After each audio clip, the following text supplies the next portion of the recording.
जिसमें से पहला निबंध जो है वो इतिहास गवाह है इस बात का। आप किसी टीचर से पूछ सकते हो कि प्रदूषण की समस्या तथा समाधान, ये पहला ऐसा निबंध है कि जो 2013 से स्टार्ट मतलब 2023 तक लगातार आया है।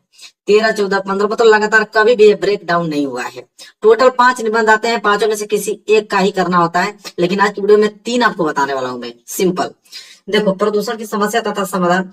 पहली बात लिखोगे कैसे, बोर्ड एग्जाम की कॉपी है, देखो बोर्ड एग्जाम की कॉपी पे लिख के लेकर आए हुए, बोर्ड एग्जाम की कॉपी है, ठीक है। सबसे पहले आप हेडिंग डालोगे प्रदूषण की समस्या तथा समाधान, ये आपकी मेन हेडिंग रहेगी।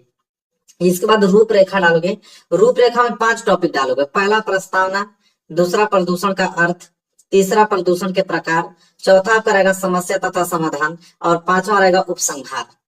जब ये डाल लोगे तब जाके नीचे से एक लाइन छोड़कर आप पहली हेडिंग डालना प्रस्तावना। तो पहली हेडिंग प्रस्तावना में क्या लिखोगे कि आजकल प्रदूषण की समस्या बहुत ज्यादा बढ़ रही है। इस समय हमारे समक्ष सबसे बड़ी चुनौती पर्यावरण को बचाने का है, क्योंकि पानी, हवा, जंगल, मिट्टी आदि सब कुछ प्रदूषित हो चुका है।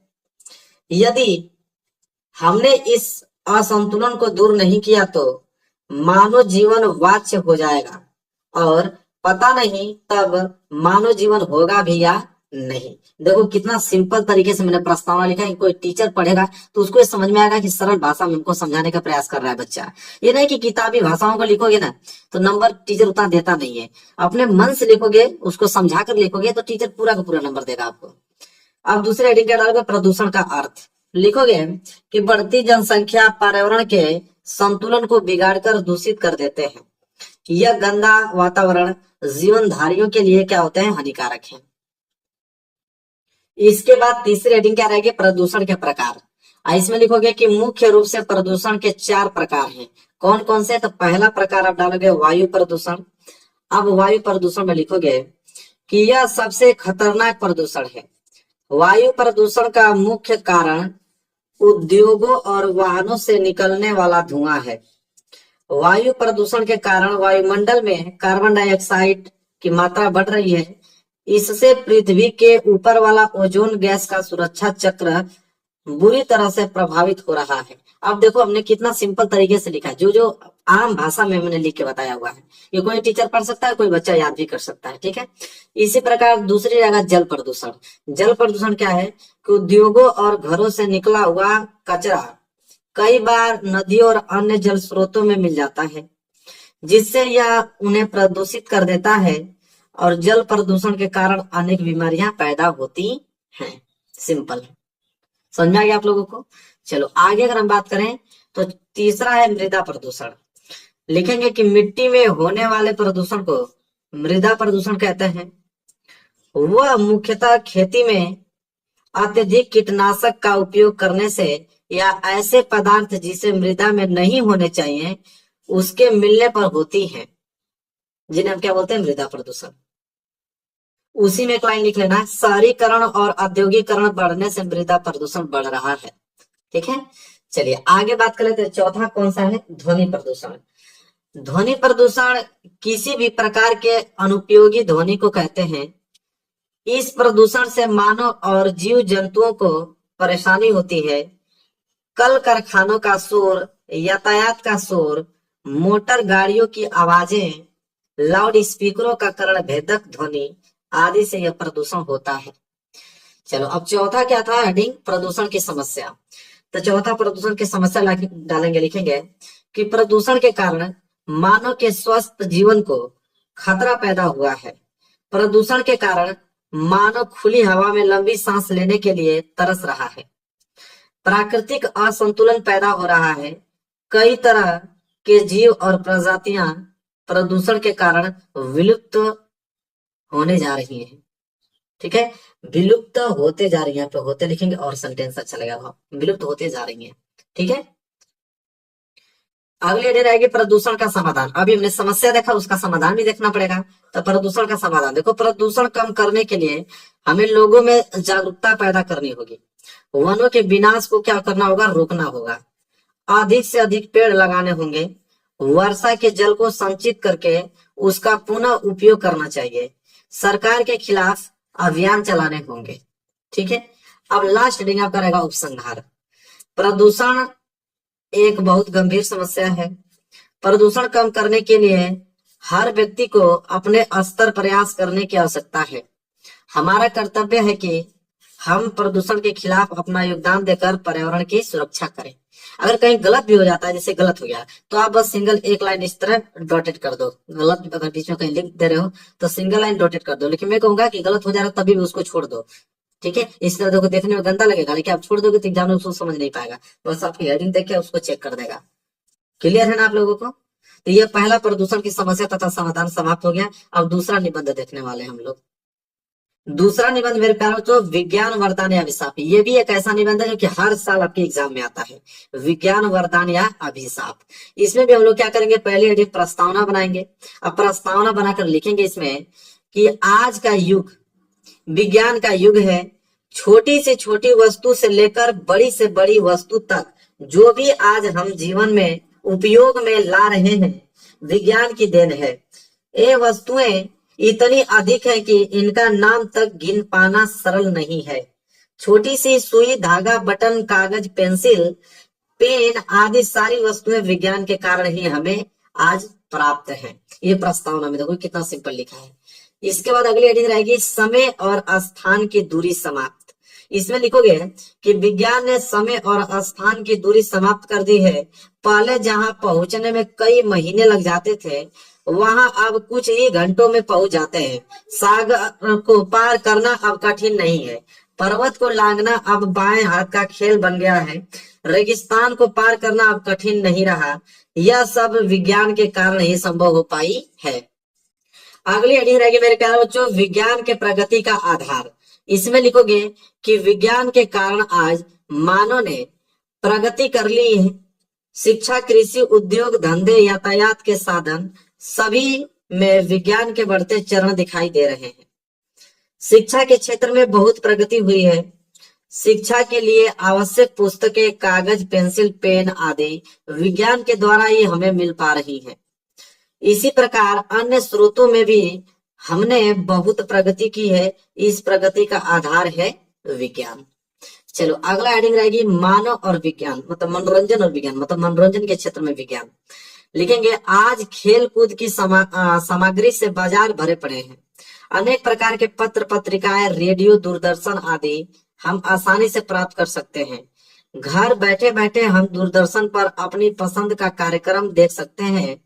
मनोरंजन के क्षेत्र में यह उन्नति विज्ञान के चमत्कार का ही परिणाम है। क्लियर? चलिए अगली हेडिंग रहेगी, चिकित्सा और विज्ञान। लिखेंगे, चिकित्सा के क्षेत्र में भी विज्ञान ने चमत्कार पैदा कर दिया है। छोटी से छोटी बीमारियों से लेकर बड़े से बड़े घातक रोग तक का इलाज आज आसानी से किया जा सकता है। कोई भी रोग आज ऐसा नहीं जिसे असाध्य कहा जा सके। हमारे पास सबका इलाज है। आज हमें नई नई औषधियां प्राप्त हैं। चिकित्सा के लिए एक से एक बढ़िया उपकरण का आज हम मरने के समीप रोगों को भी कुछ और समय तक जीवित रख सकते हैं। ठीक है, कह रहा है कि मरने के समीप रोगी को, अगर मरने वाला कोई रोगी है तो इतना टेक्निकल चीज है कि उसको कुछ समय तक हम लोग जीवित रख सकते हैं। ऐसी औषधियों भी विज्ञान के चमत्कार का ही प्रमाण है। ठीक है, अब अगली हेडिंग आप बना के लिखोगे, विज्ञान का लाभ। विज्ञान के लाभ में लिखोगे क्या कि इस प्रकार विज्ञान के लाभ ही लाभ है। विज्ञान ने हमारे जीवन को बिल्कुल बदल कर रख दिया है। पहनने के लिए बढ़िया कपड़ा हमें प्राप्त है। स्कूटर, कारें, बसें, वायुयान और रेलगाड़ियों हमारे आने जाने के साधन हैं। बिजली ने गर्मी और सर्दी को अपने वश में करने का रास्ता बना दिया है।